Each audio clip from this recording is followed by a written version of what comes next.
Typically air कंडिशनिंगमध्ये अशा प्रकारचे filters आम्ही लावतो.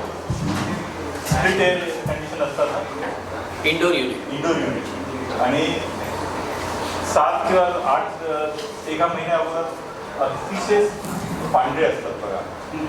ते 7 दिवसाच्या नंतर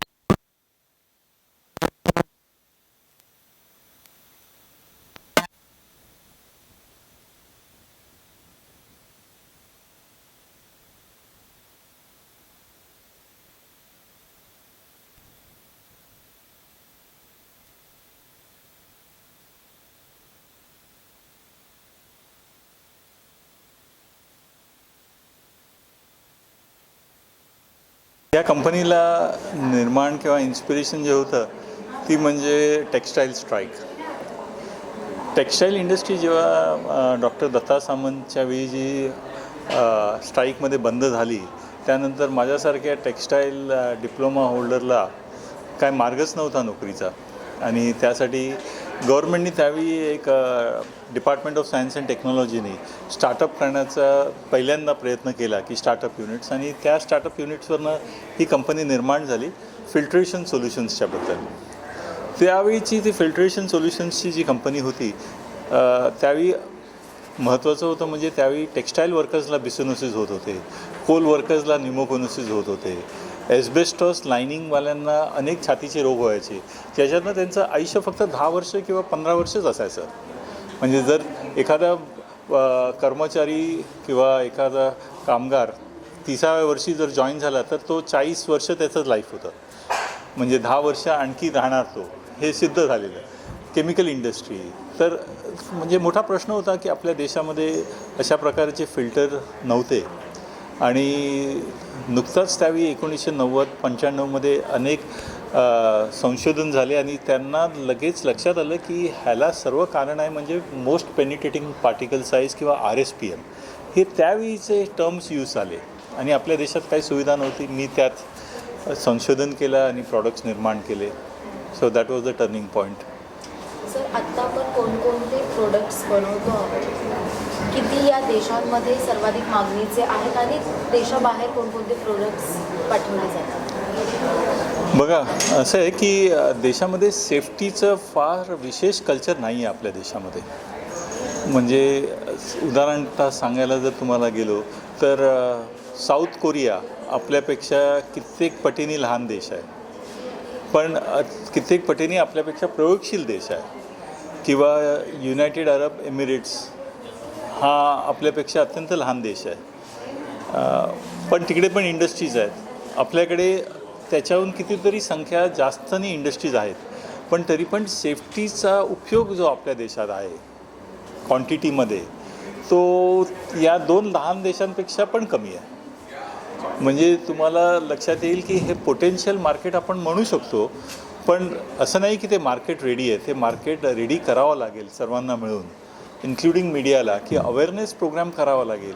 की एकावेळी असं होतं आमच्या भारतीय कामगार लोकांना असं वाटायचं की बाबा अगोदर घरचं लोकांची माझं संतुष्टा किंवा त्यांचं जेवण हे सर्व मिळालं पाहिजे. पण आज मला वाटत नाही तो प्रश्न राहील या नवीन गव्हर्नमेंट आणि मोदी साहेबांच्या काळामध्ये. आणि नक्की प्रश्न राहील की आता मी जगण्याच्या इच्छितो आणि त्यासाठी माझं आयुष्य वाढलं पाहिजे आणि त्यासाठी सेफ्टी हा महत्त्वाचा आहे. तर त्या ह्याच्याने मला वाटतं की सेफ्टीचा जेवढा तुम्ही अवेअरनेस करणार, सेफ्टीचा वापर जेवढा करणार, लोक जेवढी सेफ्टीचं उपयुक्त करणार, तेव्हा सेफ्टीचा बिझनेस वाढेल. एक मिनिट क्वांटिटीमध्ये जाणून घ्यायला आवडेल की आपण किती प्रोडक्ट्स बनवतो सध्या. मास्क, किती प्रकारचे मास्क बनवतो? करीबन साधारण आम्ही 750 प्रकाराचे वेगवेगळे मास्क बनवतो.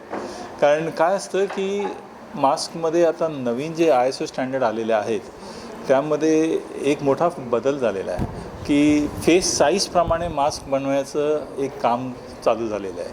आणि त्याचा जो उद्देश असा आहे की मास्क किती जरी चांगला असेल फिल्टर, पण जर तो फिट व्यवस्थित होत नसेल तर तो काम होत नाही. जसं तुमचे शर्टचे साईजेस आहेत, जसे तुमचे बुटाचे साईजेस आहेत, प्रत्येक माणसाला काहीतरी वेगळा लागतो.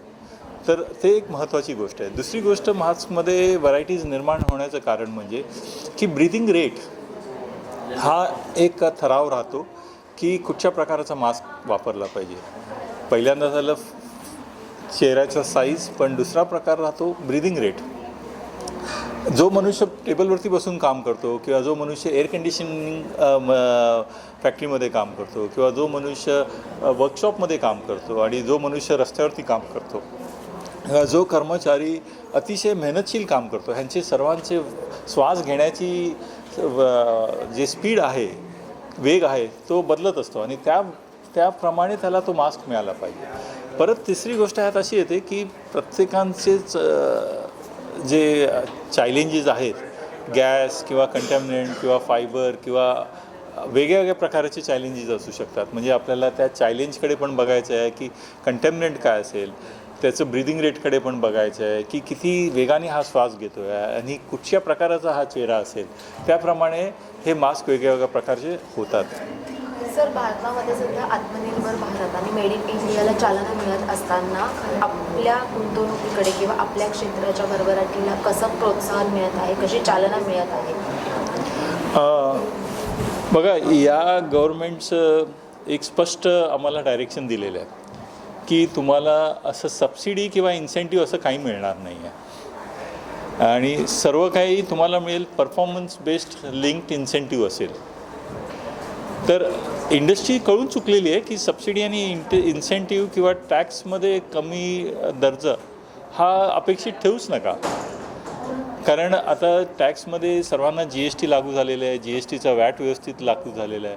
पण इंडस्ट्रीची मागणी अशी आहे की अनेक प्रकाराचे कंप्लायन्सेस कमी करा आणि त्याच्यात पहिला म्हणजे हा लेबर कोड आल्यानंतर सर्वांची अपेक्षा आहे की कंप्लायन्सेस बऱ्याच प्रकारे कमी होतील. कारण अनेक इन्स्पेक्टरेट राजमध्ये इन्स्पेक्टर्स येत असतात आणि एखाद्या लहान उद्योगाचं किंवा स्मॉल स्केल इंडस्ट्रीचा टाईम त्यातच फेस करण्यात जातो, मार्केटिंग किंवा मॅन्युफॅक्चरिंग किंवा R&Dमध्ये जात नाही. तर हे काम गव्हर्नमेंटनी सोपं करण्याचा प्रयत्न केलेला आहे, टॅक्सेशनचा, कंप्लायन्सचा.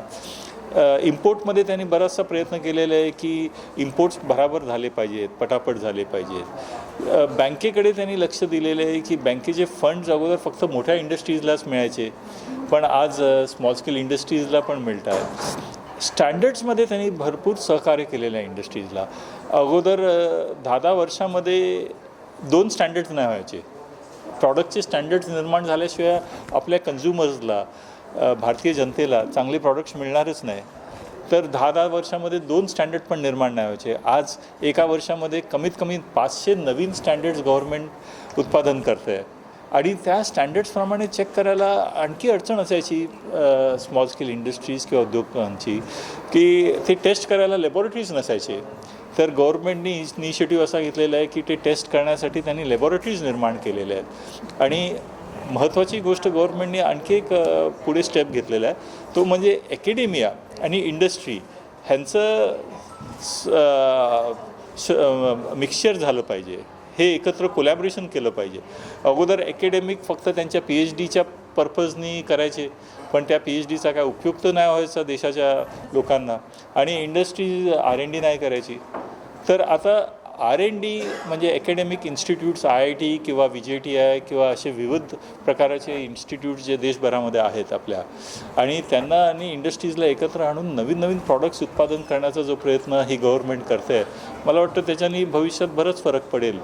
आणि शेवटचं म्हणजे employment creation, PF, ESIC, digital payment आणि समर्थ स्कीम किंवा स्किल ट्रेनिंग यामध्ये पण साथ गव्हर्नमेंट देते. म्हणजे in short they are trying to create एक इकोसिस्टम प्रयत्न करते गव्हर्नमेंट निर्माण करण्याचं की जिथे इंडस्ट्रीज तुम्ही करू शकाल आणि जर तुम्ही परफॉर्म केलं, तुम्ही ग्रोथ दिली, तुम्ही एक्सपोर्ट दिलं तर तुम्हाला इन्सेंटिव्ह पण मिळत आहेत.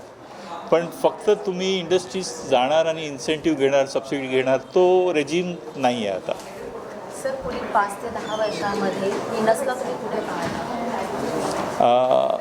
पुढच्या 5 ते 10 वर्षात आणि पुढच्या 20 वर्षामध्ये मी असं पाहतो आहे की जेव्हा आपला देश विकसित भारत होईल 2047मध्ये, विनस should be at least the top 5 in the world.